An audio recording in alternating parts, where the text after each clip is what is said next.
할렐루야 반갑습니다. 할렐루야 반갑습니다. 성경 말씀 시편 2편 4절에서 6절 말씀. 시편 2편 4절에서 6절 말씀 같이 함께 합독하도록 하겠습니다. 시편 2편 4절에서 6절 말씀 다 같이 보도록 하겠습니다. 하늘에 계신 자가 웃으시며 주께서 저희를 비웃으시리로다. 그때에 분을 바라며 진노하사 저희를 놀래어 이르시기를 내가 나의 왕을 내 거룩한 산 시온에 세웠다 하시리로다. 아멘. 오늘은 제목이 나의 왕을 시온에 세웠다 하시리로다 라고 제목을 정해봤습니다.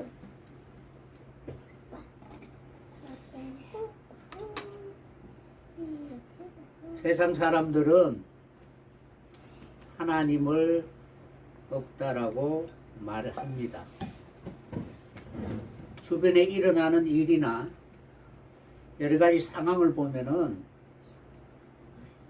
마치 하나님이 안 계시는 것처럼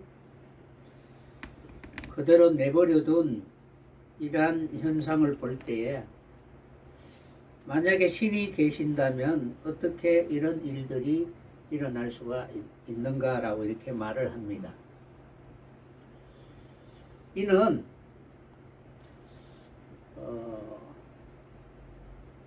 존재와 본질 자체를 이해하지 못해서 그렇습니다.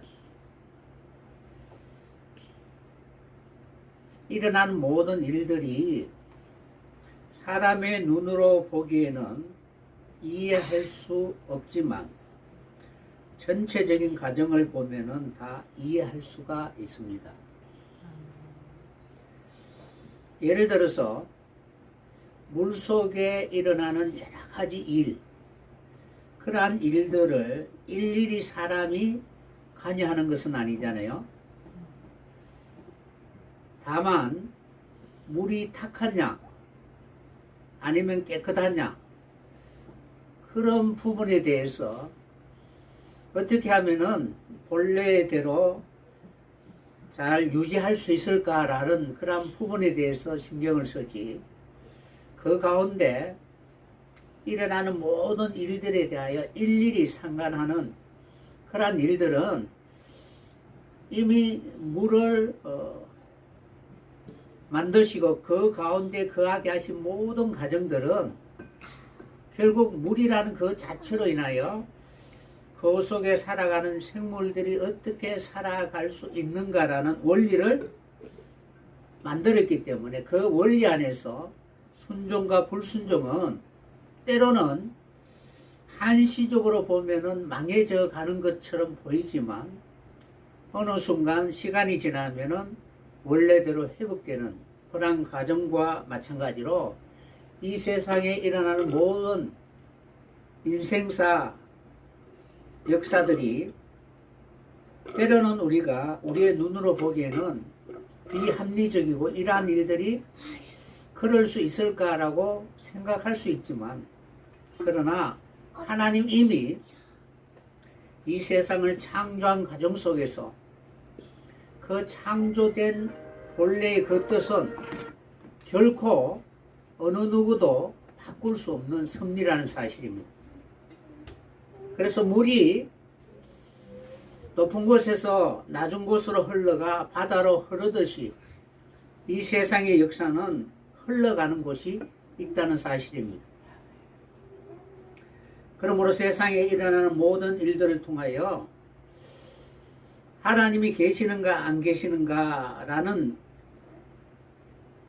그런 불신앙이 아니라 이러한 벌어진 모든 세상들은 인간의 세계 가운데 흘러가는 하나의 과정이다라고 이해하면은 이러한 속에서 우리가 무엇을 붙들어야 하는가를 알 수 있게 될 것입니다. 오늘 말씀 보시면은 사람들이 자신들이 저지른 여러 가지 잘못으로 인하여 벌어진 그 모든 일에 대하여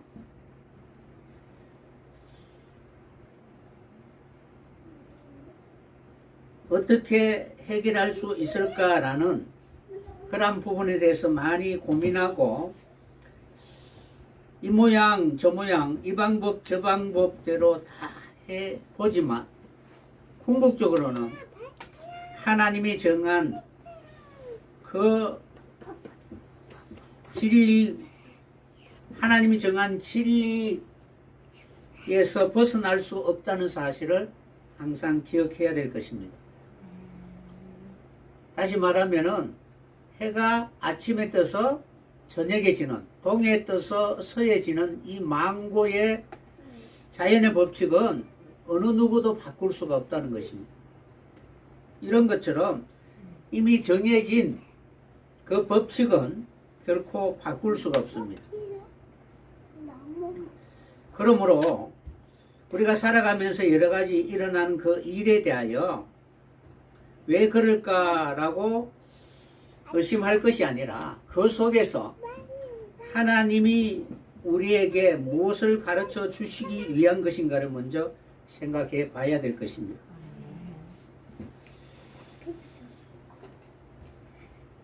오늘 시편 2편에 보면은 이방 나라의 군왕들과 간원들이 하나님이 하시는 일을 이해하지 못합니다.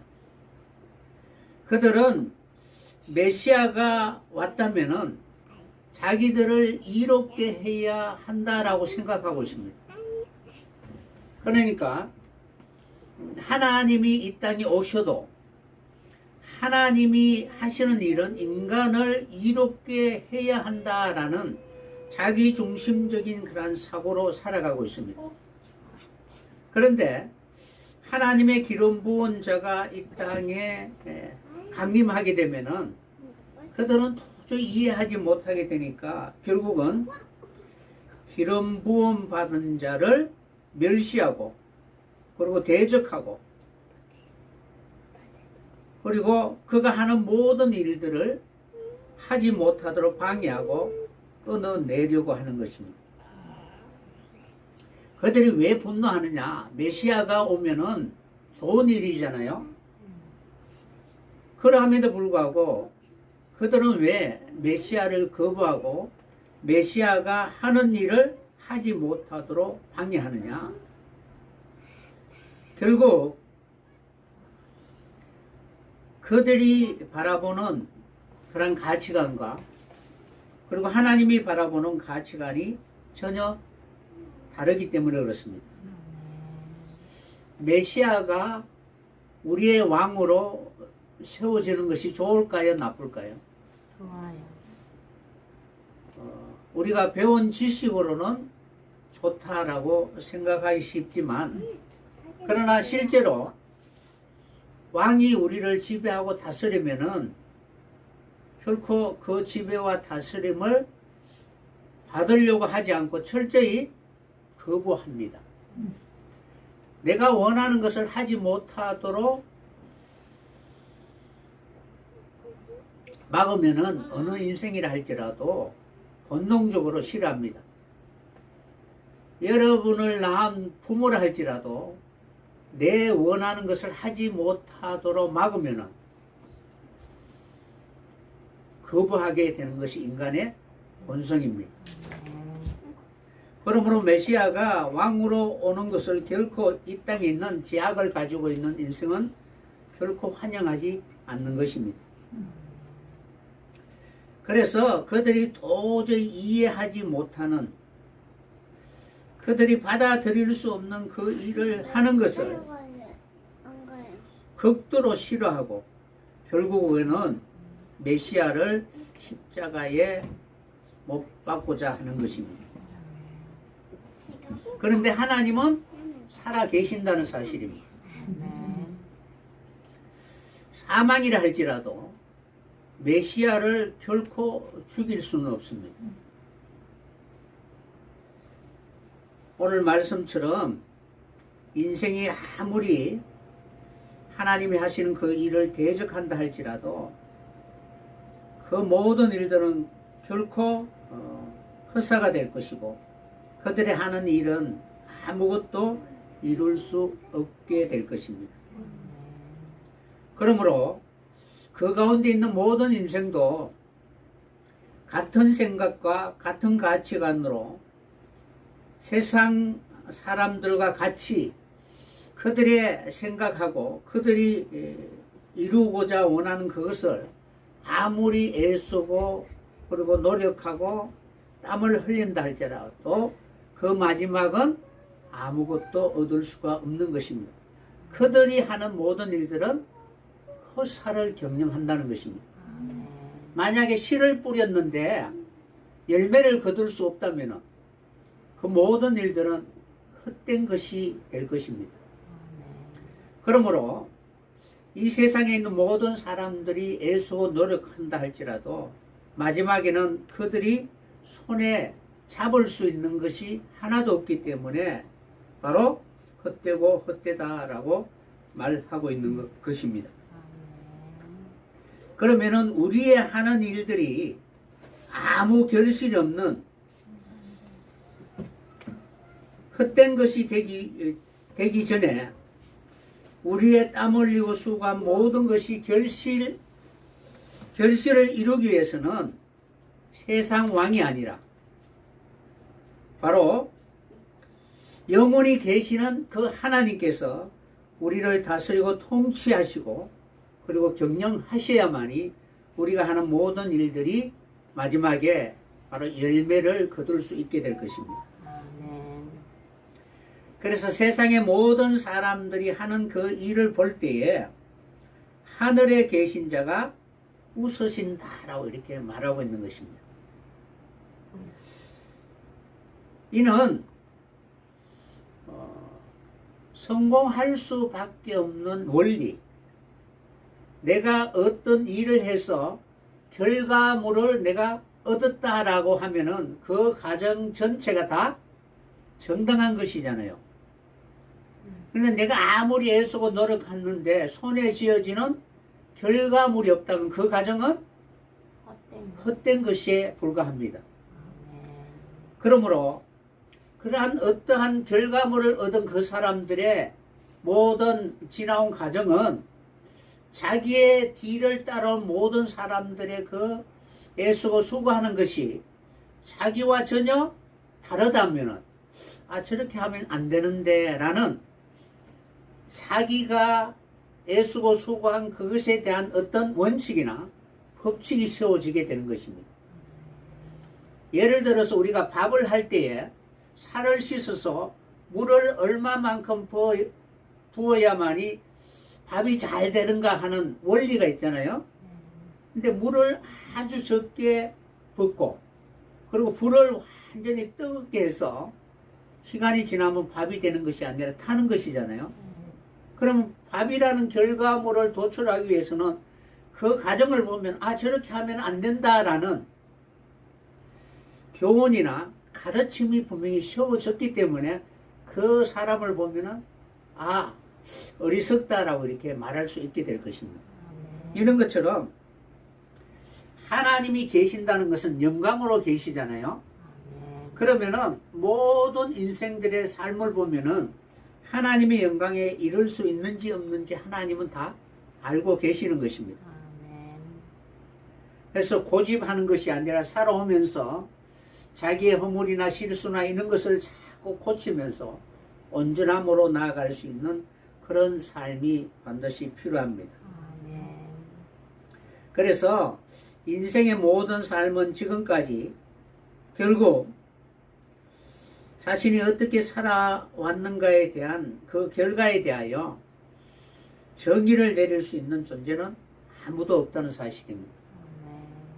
그래서 하나님이 왕이 되셔야만이 그들이 수고하고 노력한 모든 것이 바로 복되게 될 것입니다. 그러므로 하나님은 인생 마음대로 살아가도록 내버려 둔 것이 아니라 메시아를 보내어서 기름 부은 자를 보내어서 메시아와 함께 하나님이 바라고 원하는 진정한 열매를 맺을 수 있도록 바로 가르치고 인도하기를 원하고 계시는 것입니다. 모든 일에는 법도가 있습니다. 농사를 짓는 것이든 어떤 일에든 순서가 있고 과정이 있고 그리고 결과물이 있게 될 것입니다. 그러니까 왕이라는 것은 어떤 과정에 있어서 정당성을 부여해서 그 결과물을 이루었을 때 그 일에 대하여 바로 자신의 이름이나 존재의 가치 그리고 그 하는 모든 일이 정당성을 부여할 수 있게 될 것입니다. 그래서 왕이라고 할 때에 그 왕이라는 의미는 질서나 원칙을 무시한 왕이 아니라 그 질서와 원칙을 체계화시켜서 어떤 영광이라는 결과물에 도달할 수 있도록 하는 모든 과정들이 바로 왕이 하는 일이라고 할 수가 있습니다. 그래서 우리는 여기서 하나님이 모든 인생들의 그 하는 일들이 결코 망하지 않는 영원한 하나님의 나라로 세우기 위하여 하나님이 다스리고 통치하신 그것을 바로 이 땅에 기름 부은 자를 통하여 통치하기를 원하고 계시는 것입니다. 그래서 나의 왕을 그러니까 하나님이 다스리기를 원하는 그 모든 것을 가지고 하나님이 시온에 세우시기를 원하고 계시는 것입니다. 이때에 인생들 하는 모든 일들은 하나님을 의지하지 않는 모든 인생들이 그 하는 일들이 그냥 내버려 두어도 그 자체가 그들이 실패할 수밖에 없기 때문에 그 자체가 바로 비웃음거리가 될 수밖에 없습니다. 그래서 하나님은 하나님의 왕, 하나님의 나라를 통치할 수 있는 기름 부은 왕을 하나님의 거룩한 산 시온에 세워서 하나님이 하시는 일들의 그 결국이 어떠하다라는 사실을 바로 보여주게 됨으로 말미암아 모든 사람들을 부끄럽게 하게 될 것입니다. 먼저 우리는 살아갈 때에 하나님이 누구인가를 먼저 생각해 봐야 됩니다. 하나님은 하늘에 계시잖아요.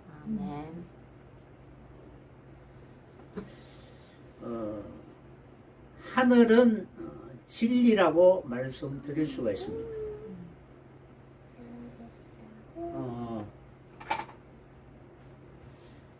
보통 하늘이라고 말할 때에 변하지 않는 진리가 체계화되고 그리고 공고하게 되는 것을 하늘이라고 말할 수가 있습니다. 하늘이라고 할 때 샤마임이죠.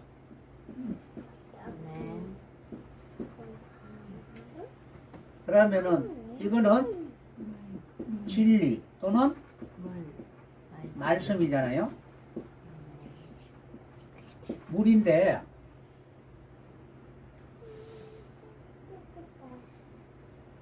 그냥 의미 없는 말이 아니고 그 말이 무엇인가 그 가정이나 순서에 따라서 그대로 순종하였더니까 어떤 결과물이 이루어지시게 되었을 때 그 말씀은 살아있는 것이잖아요. 요거는 올바름, 공의라고 말씀할 수가 있습니다. 그러면은 하나님이 하시는 말씀은 다 공의의 말씀이죠. 내 입에서 나간 말은 헛되이 내게로 돌아오지 않고 반드시 그 목적하신 바를 다 이루게 되는 것이 하나님의 말씀이라는 거예요. 그러니까 하늘에서 말씀이 선포되잖아요. 그런 것처럼 하늘이다라는 의미가 우리가 어떤 공간적인 의미는 아니잖아요. 그죠? 우리의 마음이 하늘과 같이 넓은 마음. 그러면은 그런 마음이라는 것은 어떤 시공간의 제약을 받는 것은 아니잖아요. 그죠? 어떤 사람들의 그 생각이나 사고를 지배할 수 있는 힘이 있다면은 그 사람에게 명령하고 지시하는 그 존재는 하늘이라고 할 수가 있는 것입니다. 그래서 하늘에 계신다라는 것은 어떤 우리가 스페이스라는 공간 어떤 이런 하늘이 아니고 하나님의 말씀이 선포되는 절대적인 진리의 말씀으로 인하여 떨어지게 되면은 그대로 이루어질 수밖에 없잖아요. 그러니까 시공간의 흐름으로 말미암아 우리는 피조물인 것을 기억하게 될 것입니다. 그러나 하나님은 시공간에 매여 있는 분이 아니라 영광으로 계시는 분이시기 때문에 그 하나님께서 당신의 말씀하신 그 말씀이 그대로 이루어질 수 있도록 이 피조 세계에게 말씀을 선언하시고 그 말씀대로 그대로 순종할 수 있도록 하나님은 때와 시기와 그리고 모든 관계를 다 바로 펼쳐 놓으신 것입니다. 그래서 하나님이 하늘에 계신다라는 그 의미는 하나님이 말씀하셨다라는 것으로 이해하시면 되는 것입니다. 그 말씀은 반드시 어떻게 이루어질 말씀이라는 거예요. 그러니까 계신다라는 그 뜻은 단지 그냥 있는 것이 아니라 어떤 상태인가를 우리에게 보여주고 있는 것입니다. 사람이라는 것은 사람이 있다라고 이야기할 때 짐승이 있다라고 하는 의미와는 다르잖아요. 그죠? 그럼 짐승은 그냥 먹고 마시고 생존 본능적으로 살아가는 것은 짐승이 있다. 나무가 있다. 그런 의미는 그가 갖고 있는 본질의 상태를 그대로 영위하며 살아가는 것이 있다라고 말하고 있는 것입니다. 그러니까 사람이 있다라고 하면은 그냥 나라는 존재가 가만히 있는 것이 아니라 사람의 기능, 목적, 사람의 본분을 하고 있는 것을 있다라고 이야기하고 있는 것입니다. 이런 것처럼 하나님이 계신다, 하늘에 계신다 라고 하는 것은 결국 하나님이 하시고자 원하는 그 일들이 어떤 일인가를 다 살펴보고 계시는 것입니다.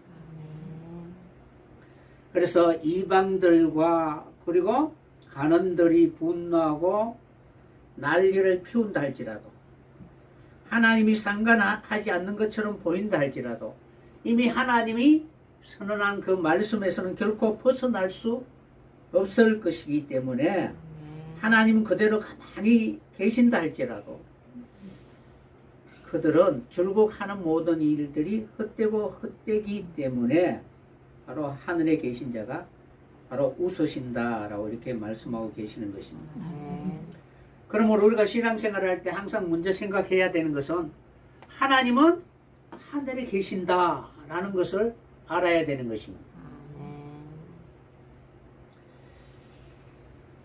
하늘의 그 구성 요소가 히브리적으로 보면은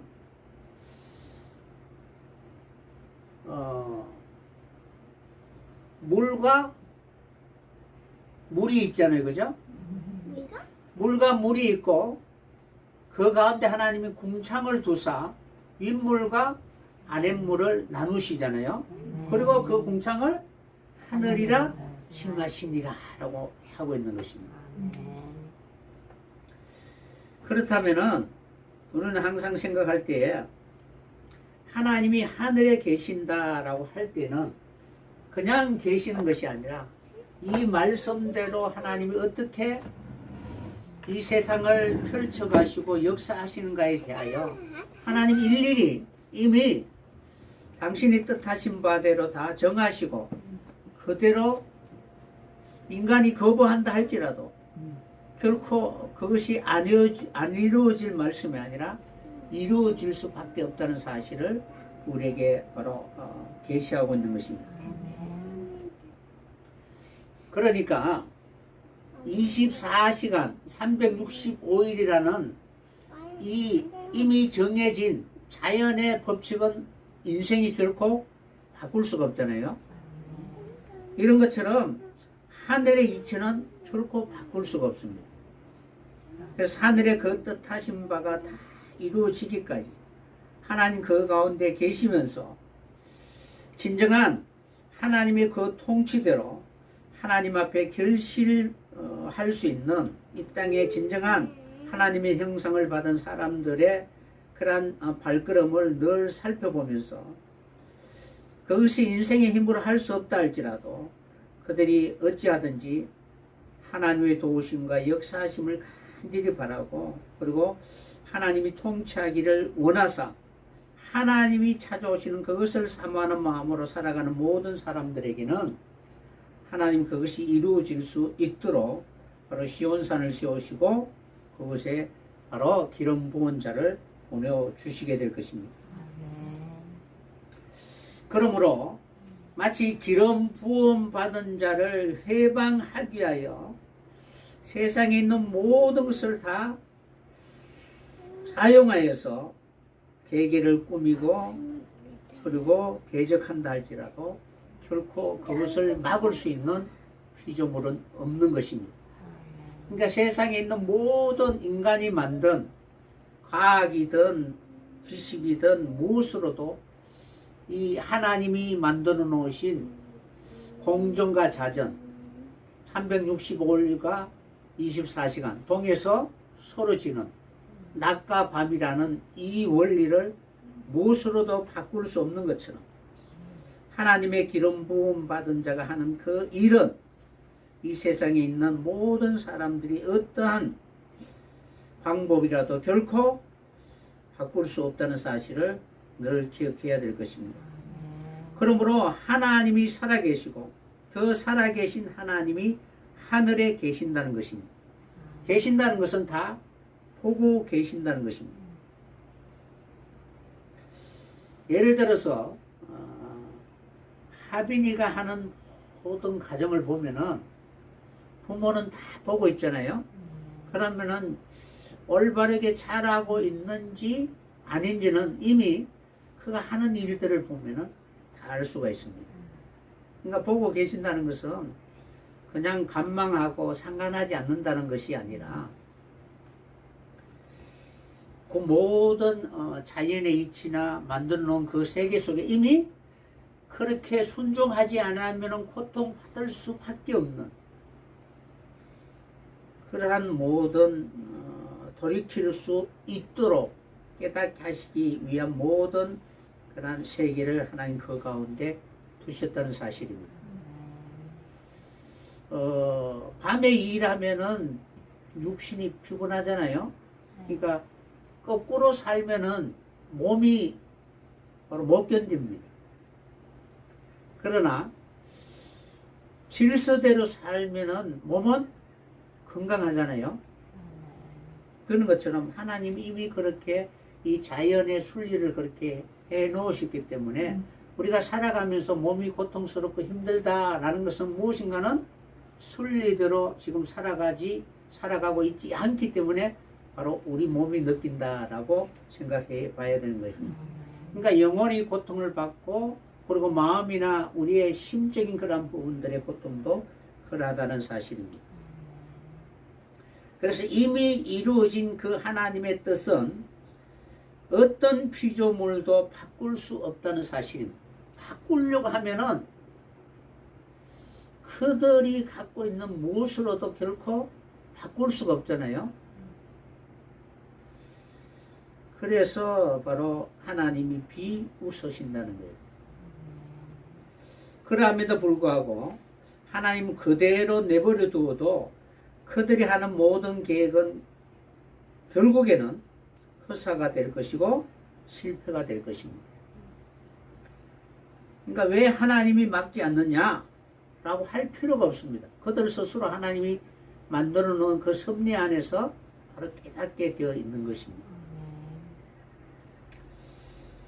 예수를 십자가에 죽이려고 그들이 거짓 증거를 찾았지만은 찾으려고 했지만 결코 찾을 수가 없었습니다. 거짓 정의는 많이 바로 만들 수는 있지만 그러나 하나님이 하시고자 하는 그 일들에 대해서는 결코 인생이 그것과 비교하여서 대적할 수 있는 그 어떤 것도 없다는 사실입니다. 그래서 마태복음 26장에 보면은 대제사장들과 간원들과 공회원들이 예수를 죽이려고 거짓 증거를 찾고, 그러니까 거짓 증거를 찾을 데 없으니까 거짓 증인들을 만드는 것입니다. 그 중에 하나가 바로 그들이 이해하지 못하는 일들이 무엇이냐면은 예수님이 성전을 헐어라, 내가 사흘 만에 짓겠다라는 이 말을 이해하지 못해서 그렇게 말하는 그 사람이 누구이간데 46년 동안 지은 이 성전을 3일 만에 만들 수가 있느냐라고 오해하게 되었던 것입니다. 예수님이 하신 말씀을 세상의 이치로 자꾸 판단하려고 하기 때문에 그렇습니다. 그래서 그들은 열심히 율법을 가르쳤지만 복음이신 예수 그리스도를 전혀 이해하지 못했던 것입니다. 그래서 하나님이 하늘에 계신다라는 그 의미가 우리가 생각하는 하늘이라는 의미로 이렇게 접근하게 되면 전혀 이해할 수 없는 것입니다. 그들이 생각하는 하늘과 하나님이 생각하는 하늘은 전혀 가치관 본질 자체가 다르다는 것입니다. 그래서 하나님은 그들이 열심히 하나님의 성전이라고 믿고 그들이 일평생 그것을 세우기 위하여 모든 것을 다 쏟아부었지만 주님은 그것을 헐어버리라. 내가 사흘 만에 세우는 이 성전이 진정한 하늘 성전이다라고 이렇게 바로 주님이 말씀하신 것입니다. 그러므로 마치 사울이 예수님을 만나기 전에 가졌던 말씀의 그런 깨달음과 예수님을 만나고 나온 이후 그가 바로 깨닫게 된 말씀은 전혀 다르다는 것입니다. 변하기 전에 가졌던 가치관과 변한 이후 그가 바로 받아들일 말씀의 그 깨달음이 전혀 다르다는 것입니다. 그러므로 사람은 이 육신을 벗어나지 않으면 결코 하나님의 말씀을 이해하지 못하게 되는 것입니다. 그래서 우리가 이해하기 위해서는 먼저 바로 기름 부은 받은 자가 하늘에서 오셨다는 사실을 먼저 생각해 봐야 되는 것입니다. 그러니까 하나님이 부으셔야만이 우리가 하늘의 모든 이치를 알게 되는 것입니다. 그래서 하늘이라는 이 단어를 우리가 생각해 볼 때에 반드시 목적이나 방향이나 사역에 대한 의미로서 먼저 생각해 봐야 되는 것입니다. 마치 우리나라를 움직이는 데가 어디예요? 청와대잖아요.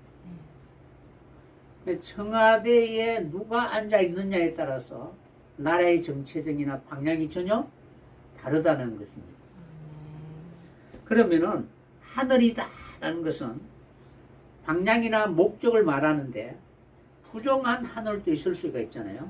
근데 그 하늘에 하나님이 앉아 계신다라고 생각을 해보세요. 그럼 이 땅을 어떻게 다스리고 어떻게 통치하고 관리하고 경영하신다라는 것이 이미 바로 계획이 다 세워져 있는 것입니다. 그래서 우리가 하늘을 이해하기 위해서는 보좌를 이해해야 되는 거예요. 보좌라는 의미는 하나님이 앉아야만이 하늘 보좌가 되겠죠. 그래서 하나님이 보좌에 앉았다는 것은 지금 이방 나라들과 민족들과 세상의 군왕들이 바로 자기 마음대로 통치한 그 모든 통치를 엎으시고, 그리고 하나님이 바라고 원하는 그 뜻을 위하여 하나님이 바로 일하기를 원하고 계신다라는 그런 의미를 가지고 있습니다. 그래서 먼저 왕이 와야 되잖아요. 그러니까 하나님이 이제 나의 기름 부은 자를 시온의 왕으로 세우시는데, 이 시온과 하늘이 이렇게 이제 잇대어 바로 그동안은 끊어져 있는데 하나님이 바로 이렇게 잇댈 수 있도록 하나님 이 땅에 하늘 정부로 세우시는 것입니다. 하나님은 하늘에 계신다라고 이렇게 소개하고 있죠. 시편 2편 4절에 하늘에 계신 자가 웃으시며 라고 이렇게 이야기하고 있습니다. 그러니까 그들이 하나님의 다스림을 받지 않고 자기 마음대로 다스리고 일하고 통치하시니까 허사가 되고 아무 바로 열매를 거둘 수 없는 헛되고 헛된 그런 결과에 바로 도달하게 되는 것입니다. 그러므로 하나님이 통치하시고 하나님이 왕이 되어야만이 그들이 일한 것이 헛되지 않게 될 것입니다.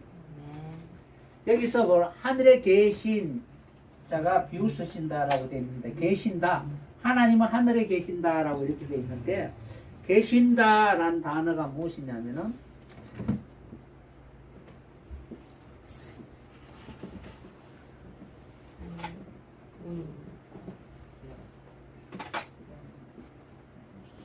요샤버라고.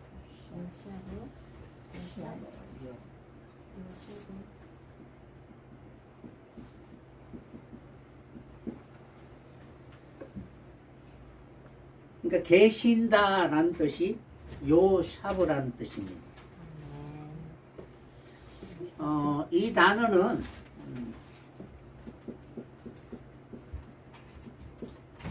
자리라는 뜻을 가지고 있습니다.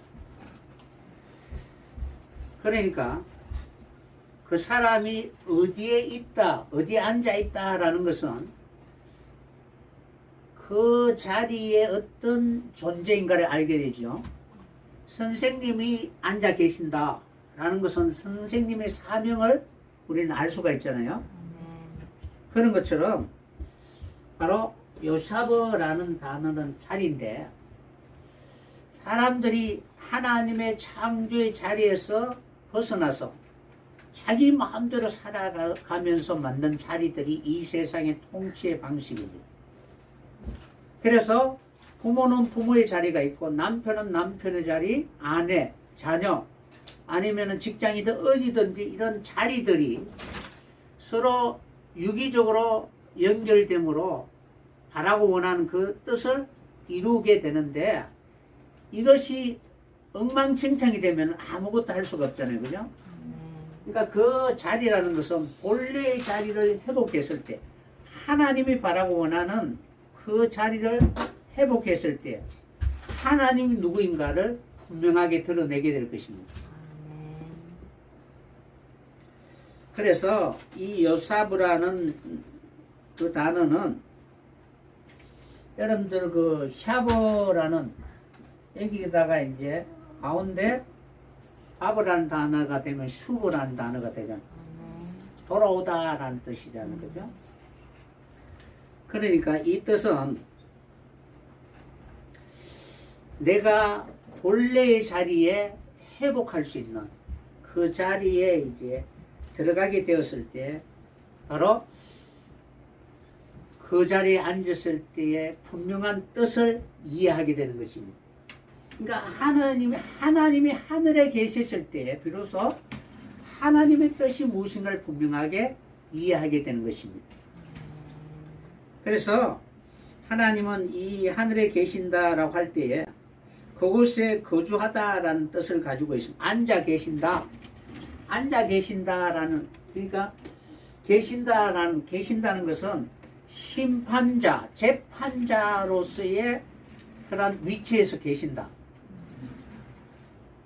그러니까 내가 걸어온 그 길이 성공의 길이라면은 나와 같은 길을 걸어오기를 원하는 사람들이 있을 거 아니에요, 그죠? 그럼 내가 그 자리에 앉아 있으면은 그 사람들이 그냥 그 자리만 보는 것이 아니라 내 걸어온 모든 삶을 그대로 따라오기를 원하고 계시잖아요, 그죠? 계신다라는 뜻은 성공하지 않는 사람, 아무것도 이루지 못한 사람, 이따가 쫓겨날 사람은 계신다라고 말할 수가 없겠죠. 그러니까 그 자리에 계신다라고 할 때에 있는 그 자체는 그 사람의 삶이 어떠한 삶을 살아왔는가를 보여주는 것입니다. 그러니까 뭐 특별히 너 옳고 그름을 이렇게 나누는 것이 아니라 그 자체가 바로 재판자로서 서 있는 것입니다. 그래서 거주하다, 자리다, 뭐 거하다, 설립하다라는 그런 뜻을 가지고 있는데 무엇보다도 여러분들이 야사보임이라는 단어를 쓰면은 그러니까 이 히브리를 보면서 이 단어 자체만 보면은 이 단어는 뭐냐면은 어원이 뭐냐면은 야사보예요, 야사보. 그러니까 자리라는 히브리 단어에 계신다라는 것은 이 야사보라는 이 단어를 다 이루었을 때 그곳에 계실 수가 있잖아요, 그죠? 그러니까 어떤 사람이 그곳에 계신다라고 할 때에 모든 사람들에게 무엇이다라는 것을 자기가 성취를 하고 난 뒤에 그 속에 있을 때 있다라고 말할 수가 있겠죠. 그러니까 어떤 나무를 심었는데 그 나무가 포도 열매를 맺었으면 그러면은 나무가 있다라는 것은 포도가 열매 맺을 수 있는 모든 과정들이 그 나무가 가지고 있다라는 뜻이겠죠, 그죠? 그런 것처럼 계시다라는 그런 의미가 바로 자리라는 뜻인데 하나님이 지정해 주신 그 자리를 다 이루었을 때 이 바브라는 단어 있다, 존재하다, 계신다라는 뜻을 바로 사용할 수가 있습니다. 그러니까 창세기의 그 첫째 날부터 여섯째 날까지는 있으라 하심에 있었고라는 단어잖아요. 그래서 하나님 보시기에 좋았다라는 것입니다. 그런 의미로서 이제 사용되는데 이 단어는 이제 요사브라는 단어에서 왔는데 그러니까 똑같은 자리라는 뜻인데 요거는 이제 명령이고 그죠? 이거는 완성이라는 거예요. 그래서 여러분들이 야사보, 요사보 뭐 이런 단어를 많이 볼 때에 이 단어만 보면은 여러분들이 그냥 이해하지 못할 때가 있을 거예요. 왜냐하면은 야사보라는 단어는 앉다, 그러니까 있다, 계시다, 아니면 거하다, 결혼하다, 거주하다라는 뜻이잖아요. 그런 뜻인데 이제 여기에다가 이 단어가 이제 이 요사브라는 단어가 어원이 여기인데 이 야사브라는 단어가 이제 결혼하다, 거하다, 거주하다, 뭐 앉다라는 뜻이에요. 그냥 앉아 있으면은 그 존재는 아무런 의미가 없잖아요. 교회 단상에 하빈이가 앉아 있을 수도 있잖아요, 그죠? 그럼 단상에 하빈이가 앉아 있다. 그냥 앉아 있는 것이지 이 목회자나 목사로서 앉아 있는 것은 아니잖아요, 그죠? 그러니까 자리라는 뜻, 계신다는 뜻은 본래의 의미를 내가 다 이루었을 때 그 자리에 앉아 있으면 이제는 설교 시간이구나, 아니면 어떤 시간이구나라는 것을 암시해 줄 수가 있는 것입니다. 그런 것처럼 하빈이가 그 자리에 앉아 있다. 그건 앉아 있는 거지 어떤 의미나 목적을 부여할 수가 없습니다. 그래서 야사브라는 단어 뒤에 이제 임이라는 단어가 있으면은 백성이 돌아올 것이다 라는 뜻이에요. 그러니까 야사브라는 단어는 하나님의 목적에 돌아왔을 때, 그죠? 이름이 붙일 수가 있습니다. 그것과는 상관이 없이 내가 거기에 있다고 해서 그 자리에 앉아 있는 것은 아니다. 그래서 야사버라는 이 슈버라는 단어는 돌아올 것이다 라는 이 단어는 하나님의 그 명령대로 우리가 회복했을 때 바로 그 말을 사용할 수가 있는 것입니다. 그래서 오늘 말씀에 보면은 하늘에 계신 자가 비웃으신다 라고 이렇게 기록되어 있는 것입니다. 그러면은 이 단어, 이 야사브라는 단어를 사용한 것이 무엇이냐면은 하나님이 야곱에게 은혜를 주시고 깨닫게 하실 때마다 야곱에게 무엇을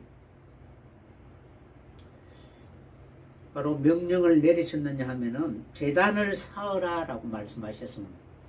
그러니까 베델에 올라가서 거기에 거하면서 에서의 낯을 피하여 도망하던 그때에 하나님이 내게 은혜를 주신 것을 기억하고 그곳에 단을 쌓아라 라고 이렇게 기록되어 있어요.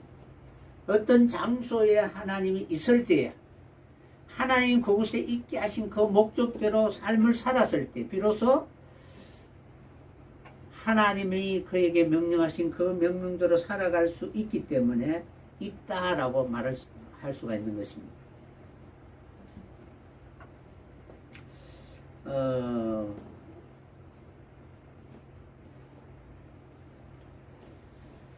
역대상 28장 5절에 보면은 하나님이 솔로몬을 택하사, 그러니까 다윗의 많은 아들 가운데 하나님은 솔로몬을 택하사 하나님의 나라 위에 앉혀 이스라엘을 다스리게 하셨습니다.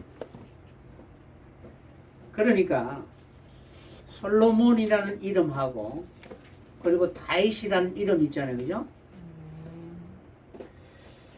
그 이름대로 그가 삶을 살았기 때문에 하나님은 그를 택하사 여호와의 나라 위에 앉혀 이스라엘을 다스리게 하셨다라는 거예요.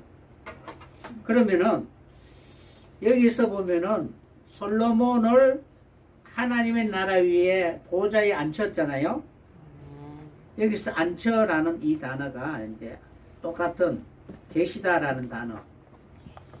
그 단어가 동일한 단어예요.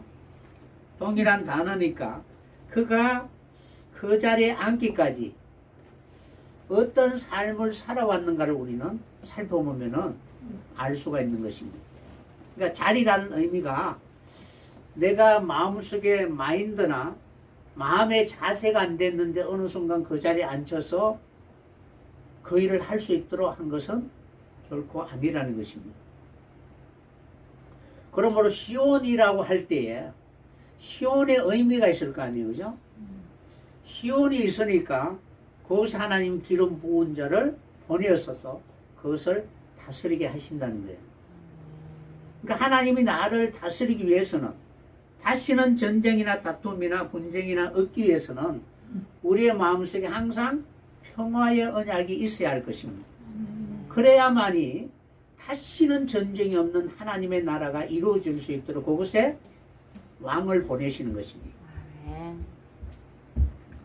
그래서 하나님 그곳에 앉아서 당신이 주신 모든 그 세계를 그대로 유지 보존하면서 그 나라가 확장할 수 있도록 끊임없이 관계하면서 살아가기를 원하고 계시는 것입니다. 그래서 하나님은 하늘에 계신다는 것은 당신의 모든 뜻하신 바를 다 성취하시기 위하여 그들의 모든 삶이 결국 하나님이 씌워놓으신 그 뜻에 부합하여 그것에 이룰 수 있도록 끊임없이 보고 계시는 것입니다. 마치 계신다, 하늘에 계신다라는 그 의미를 이렇게 생각하면 됩니다. 태양이 빛을 보내어서 과일나무나 꽃이나 이런 나무에다가 영향을 끼치잖아요. 그러면은 계신다라는 것은 자신이 영향을 끼치면서 자신의 그 영향을 그대로 받아들여서 열매 맺을 수 있는 모든 과정을 다 살펴보고 계시잖아요. 그러면은 그 빛을 받은 모든 피조물들은 거기에 반응하여서 하늘이 계신다는 것을 자신의 삶을 통해서 보여주어야 되죠. 그러니까 계신다는 의미 자체가 이 땅과 하늘이 이렇게 분리가 되고 단절된 상태로 계시는 것이 아니라 계신다라는 그 의미는 하나님의 존재의 가치로서 이 땅에 있는 모든 사람들에게 그 계심을 나타내기를 원하고 계시는 것입니다. 그래서 당신이 행하고자 원하는 모든 것을 다 이룰 수 있도록 하나님 역사하고 계시는 것입니다. 그래서 하나님이 그곳에 보좌를 두시고 그리고 그것을 통하여 통치하여 하나님이 이루고자 원하는 그 뜻을 성취하게 될 것입니다. 시온이라는 것은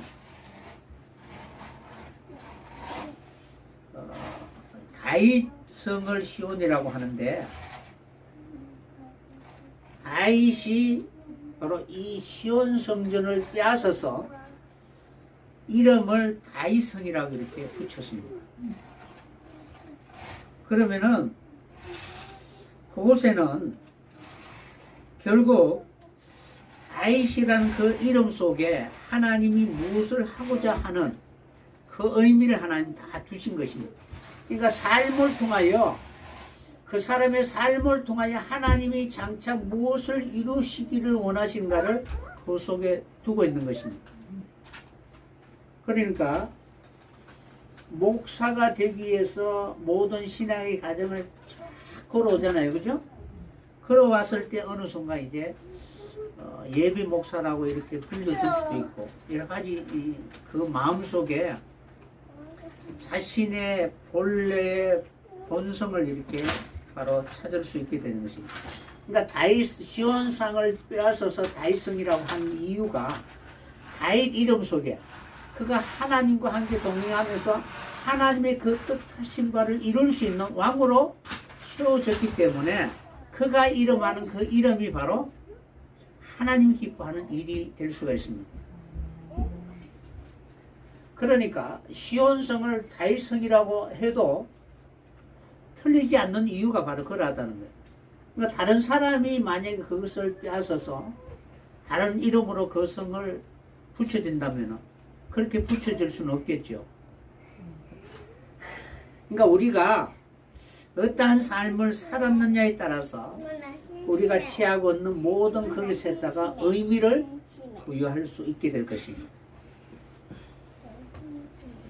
그래서 보면은 시편 122편 5절에 보면은 이 다윗집의 보좌가 바로 판단의 보좌입니다. 하나님이 다윗을 판단했잖아요. 사람들의 눈으로 보기에는 범죄하였지만 그러나 하나님과의 그 관계 속에서 다윗을 통하여 하나님이 무엇을 원하는가, 가장 기뻐하는 것이 무엇인가를 깨닫게 하시기 위하여 하나님이 하신 일이었습니다. 그래서 그 일을 통하여 마치 다윗이 통치하고 다스리는 그 모든 일들이 다윗의 삶을 통하여 하나님 장차 하나님의 나라를 어떻게 세울 것인가를 우리에게 보여주신 것처럼 다윗이 빼앗은 그 성을 시온성을 다윗성이라고 말한 것처럼 그곳에 진정한 시온산이 세워지기를 원한 그 하나님의 뜻대로 솔로몬을 택하시고 그리고 언약궤를 주신 것입니다. 그래서 진정으로 의뢰하는 자는 결코 요동치 않게 될 것을 우리에게 약속해 주신 것입니다. 시편 132편 13절에 보면은 여호와께서 시온을 택하시고 자기 거처를 삼고자 하여 이르시기를 이는 나의 영혼이 쉴 곳이라 내가 여기 거할 것은 이를 원하였습니다. 하나님이 원하셨다는 것입니다. 그러니까 여기서 하나님이 다윗성을 택하시고, 그죠? 그러니까 시온성하고 하면은 막연히 시온성이라고 생각하지 마시고 하나님이 다윗성, 다윗이 자신의 성을 이렇게 만들었잖아요. 그러면은 다윗의 생각과 사상 속에 그 이름 속에 하나님이 영원히 그것에 하실 수 있도록 그가 버리고 또 취하는 그 모든 가정 그 가정이 하나님 앞에 판단될 수 있는 가정이 있고 그렇게 하시는 것은 하나님 그곳에 영원히 안식하고자 하는 처소로 삼기 위하여 하나님이 택하셨다는 사실입니다.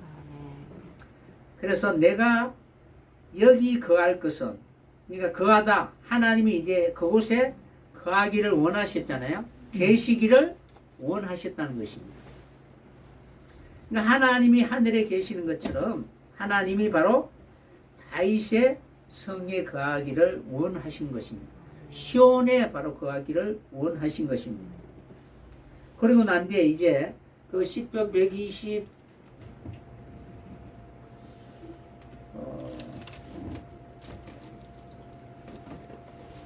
125편부터인가 141편까지 그 성전에 올라가는 노래잖아요.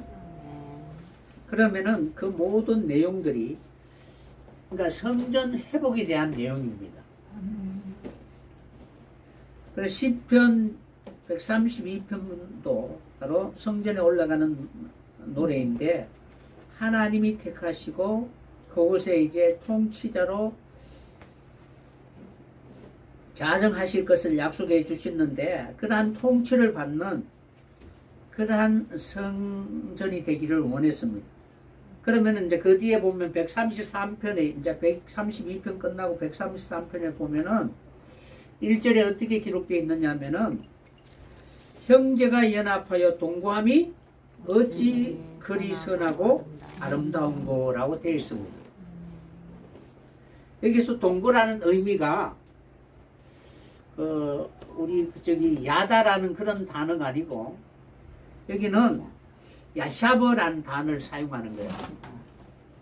그러니까 처음에 계시다라는 거죠. 그러니까 서로가 있어야 할 자리, 하나님의 뜻을 이루기 위해 완전히 화합할 수 있는 그런 연합의 관계라는 거예요. 그러니까 연합하고 동거하는 것. 그러니까 하나님의 창조의 뜻을 위하여 서로 도우면서 살아가는 이러한 모습이 선하고 아름다운 모습이다라고 설명드릴 수가 있습니다.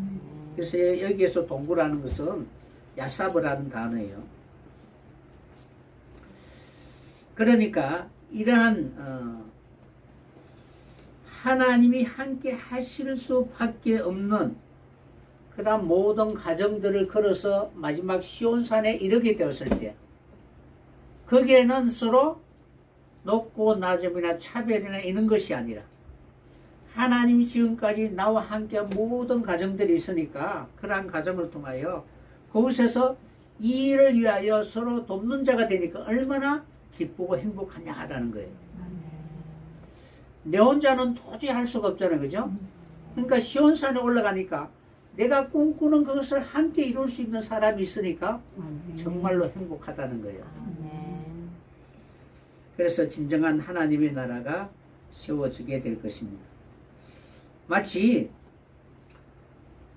마지막 예루살렘 성전은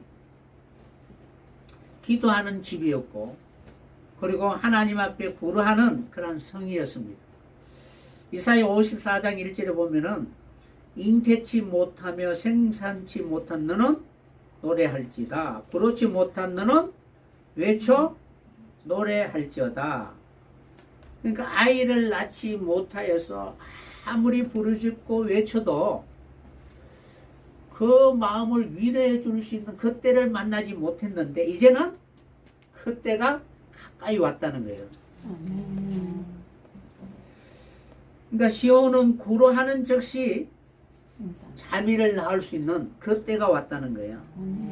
그래서 홀로 된 여인의 자식이 남편이 있는 자의 자식보다 많음이니라. 여호와의 말이라. 내 장막틀을 넓히며 내 처소의 휘장을 아끼지 말고 널리 펴되 너의 줄을 길게 하며 너의 말뚝을 견고히 할지어다. 이는 내가 좌우로 퍼지며 내 자손은 열방을 얻으며 황폐한 성읍들로 사람 살 곳이 되게 할 것임이니라. 아멘. 이제는 그곳에 하나님이 자정하시기 때문에 시온에 하나님이 오시기 때문에 이제는 시온 백성은 잉태할 수 있게 되고 그리고 그들이 진정으로 황폐하고 외롭고 쓸쓸했는데 진정한 에덴과 같이 될 것을 우리에게 약속해 주고 있는 것입니다. 그러니까 시온을 이루었을 때 그 시온산을 향하여 올라가게 되었을 때 그곳에 진정한 사람 살 곳이 될 것입니다. 그래서 이 예루살렘 성전이 진실로 사람이 행복을 맛보게 될 수 있는 그러한 곳이 되게 될 것을 약속해 주신 것입니다. 그전에는 황폐한 성읍이었습니다.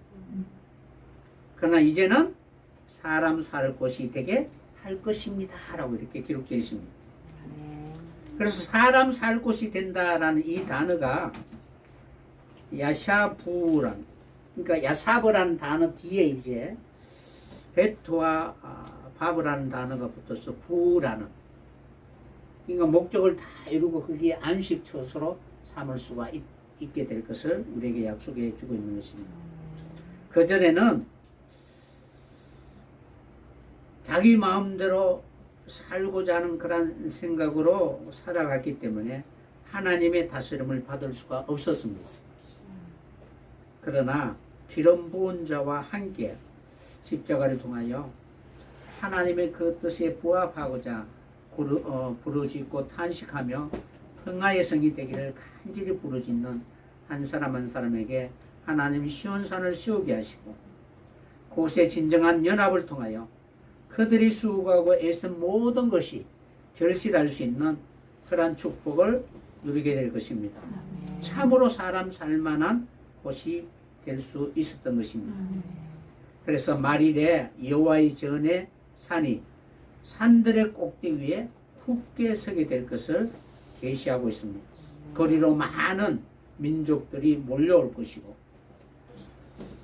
그리고 거기에 이제 판결하시고 진정으로 전쟁을 염습지 않는 그들에게 진정한 씨를 뿌리고 열매 맺을 수 있는 그러한 은혜를 바로 주시는 것입니다. 칼을 쳐서 보석을 만들고 창을 쳐서 낫을 만들어서 열심히 뿌리고 거두는 그들에게 진정한 행복을 맛볼 수 있도록 하나님 바로 시온산을 이 세상 가운데 우뚝 서게 할 것입니다. 이때는 다시는 전쟁을 연서치 아니하고 각 사람이 자기 포도나무 아래와 자기 무화과 나무 아래에 앉을 것이라. 그들을 두렵게 할 자가 없으리니 만군의 여호와의 입이 이같이 말씀하셨다. 아멘. 그러니까 그 자리에 앉기까지 얼마나 버리고 그리고 세상 사람들이 붙들고자 하는 것이 아니라 메시아와 함께 하나님의 나라를 위하여 날마다 살아왔는가를 우리에게 바로 그 삶이 증가하게 될 것입니다. 여기서 자기 포도나무 아래와 자기 무화과 나무 아래에 앉는다. 그것이 자기의 앉을 자리라는 거예요.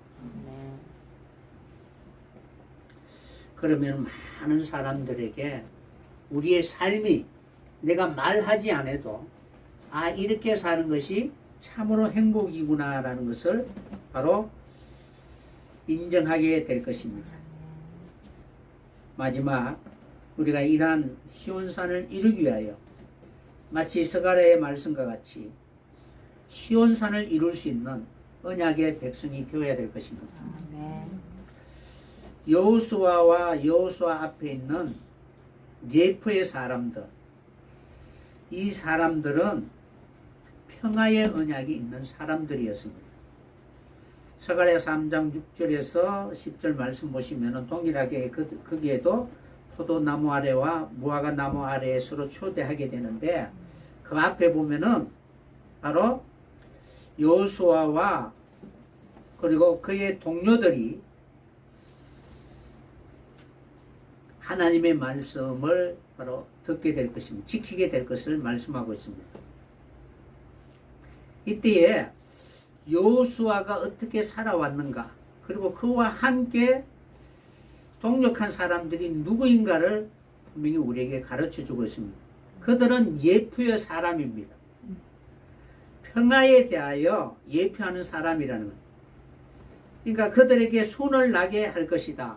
제사장과 손이 평화의 언약이 있을 것을 성경 말씀하고 있는 것처럼 그날에 바로 여호수아가 앉는 자리가 바로 그 평화의 자리라는 거예요. 여호수아야, 스가랴 3장 8절에 보면 대제사장 여호수아야, 너와 내 앞에 앉은 내 동료들은 내 말을 들을 것이다 라고 이렇게 되어 있잖아요. 그러니까 너와 내 동료들이 앉을 자리, 그러니까 동료라는 뜻이 무엇이냐면은 야사버라는 단어를 사용하는 거예요. 뒤에 임이라는 단어를 붙여서, 많은 동료들이니까 야사버라는 그 임이라는 단어를 붙여서 내 동료들은 예표의 사람이라. 어떤 사람의 예표의 사람이냐? 바로 무화과 나무와 포도나무 자리에 앉을 예표의 사람이다 라고 말하고 있는 것입니다. 그런 것처럼 우리도 이런 마음으로 두 사이에 평화의 의논이 있다라고 할 때 진정으로 주님이 우리에게 주신 그 통치와 다스림을 통하여 하나님 앞에 순종할 수 있는 자기 드림이 있는 그런 사람이 되어야 될 것입니다. 하나님 마지막 우리에게, 예루살렘 거민에게 은총과 강구하는 심령을 부어주실 것을 말씀하고 있습니다. 그 은총과 강구의 말씀이 무엇이냐면 요시아버, 내가 그 자리에 앉기 위하여 그런 삶을 살 수 있도록 늘 그렇게 살아가야 될 것입니다. 누가 이것을 막을 수 있겠느냐라는 것입니다. 연단하는 자의 불과 표백하는 잿물과 같이 그가 임할 때에 이것을 가로막을 자는 결코 이 세상에는 없다는 사실을 기억하고 이제 그 위에 앉아서 마지막 모든 것을 깨끗게 하는 그 일을 함께 동참할 수 있는 시온 백성이 되시기를 바라고 계십니다. 시온이 바라보는 그것이 바로 하나님이 자정하시는 하늘이 되어야 될 것입니다. 하늘과 땅이 통일되듯이 진정한 이 시온에서 통일되는 그러한 진정한 하나님이 하시는 일이 진실로 하나님만이 하실 수 있는 일이라는 것을 찬양하며 날마다 모든 사람들에게 진정으로 하나님이 하시는 기름 부은 왕이 하시는 일이 무엇인가를 전할 수 있는 그런 증인들이 된다면 마지막 그 왕과 함께 주님이 우리의 약속하신 그 보좌에 앉아 모든 사람들을 올바르게 판단하고 다스리게 될 것입니다. 이러한 소명을 감당할 수 있는 여러분 되시기를 예수님의 이름으로 간절히 축원합니다.